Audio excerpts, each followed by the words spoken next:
Slack started as a gaming company. YouTube began as a dating site. Twitter was a podcasting platform. Instagram was a location check-in app. Every single one of them was days from shutting down before the accident that made them billions. We have been sold a lie about how billion-dollar companies are built. In business school, in startup podcasts, and in those motivational posts on LinkedIn, there is this idea that the best founders have a perfect vision from day one. They see the gap in the market, they build the product, they execute the plan, and the rest is history. But that is not what actually happens. The truth is messier, dirtier, and far more interesting. The companies that went on to define the modern internet, the ones you use every single day, did not start with the idea that made them famous. They started with a completely different idea that failed. And in the wreckage of that failure, they found something better. This phenomenon has a name, a pivot.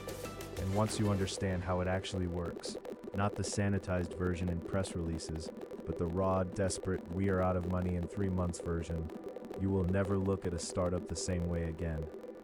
Today, we are going to trace the pivots that changed the world. We will look at companies that were days from death, discovered a hidden product inside their failing one, and made a decision that would eventually be worth hundreds of billions of dollars. Chapter 1, Slack.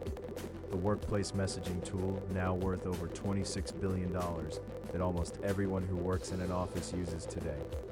In 2009, a Canadian entrepreneur named Stuart Butterfield raised $17 million to build a massively multiplayer online game called Glitch. The concept was ambitious, a collaborative world where players could help each other solve puzzles, build things, and explore together. By 2012, after 3 years of development, Glitch launched to the public, and almost immediately it failed. Players were not engaged, revenue was nowhere near projections. Stuart had to make a terrible phone call to his investors, the kind where you tell people you are shutting down the company they trusted you with their money to build. But here's what happened during those 3 years of game development. The team had built an internal messaging tool, a chat system that was different from email, more organized than text messages, and searchable in ways neither had been.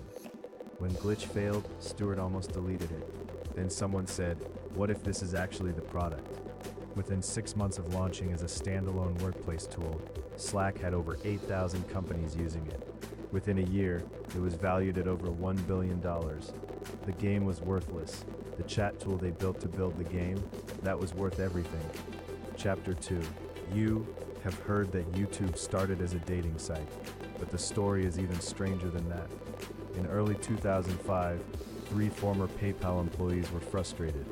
They had been trying to find a video of Janet Jackson's infamous Super Bowl moment. They couldn't find it anywhere on the internet. Videos just were not shareable in 2005. So they built a site to solve the problem, but their first attempt was specifically for dating. The original slogan was, "Tune in, hook up." The idea was that people would upload videos of themselves talking about what they were looking for in a partner. Nobody uploaded anything. They literally offered to pay women $20 to post videos on the site. Still nothing. So they opened it up. Upload whatever you want. And people started uploading. Not dating videos, soccer clips, funny moments, a clip of Jod at the San Diego Zoo looking at elephants, which became the first YouTube video ever, uploaded on April 23, 2005, and still online today. 18 months after that desperate pivot, Google acquired YouTube for $1.65 billion in stock. The dating site idea was dead within weeks. The thing it became changed video consumption for every human being alive. Chapter 3. Twitter. If you think YouTube's origin is surprising, wait until you hear about Twitter. In 2005, a podcasting company called Audio was built by Ev Williams, the same person who had just sold Blogger to Google, and his co-founder Noah Glass. Audio was going to be the platform for podcasting, and then Apple announced that iTunes was adding a podcast directory. Overnight, Audio's entire business model was obsolete. You cannot compete with Apple when Apple decides to enter your market. The team was in crisis. They had raised money on a business that was now dead before it launched. So Ev gave every employee 2 weeks to work on something new, anything they wanted. A small team led by Jack Dorsey came up with an idea for a status update service, a way for people to share what they were doing right now in 140 characters. The first tweet was posted by Jack Dorsey on March 21st, 2006. It said, "Just setting up my Twitter." Within 2 years, Twitter was the fastest growing website in the world. Now here's where this gets genuinely useful, because if you have been paying attention, you will have noticed that these pivots all share the same DNA. 4 laws that appear in every single one of these stories. Law 1. Every single one of these companies built a side tool to solve their own internal problem. Slack's messaging tool was built for game developers. YouTube's video hosting existed because the founders needed somewhere to upload a video. Twitter status updates were originally just for audio employees. They were scratching their own itch, and that itch turned out to be universal. Law 2. The pivot always came after the failure became undeniable. Not before, not when things were mildly uncomfortable.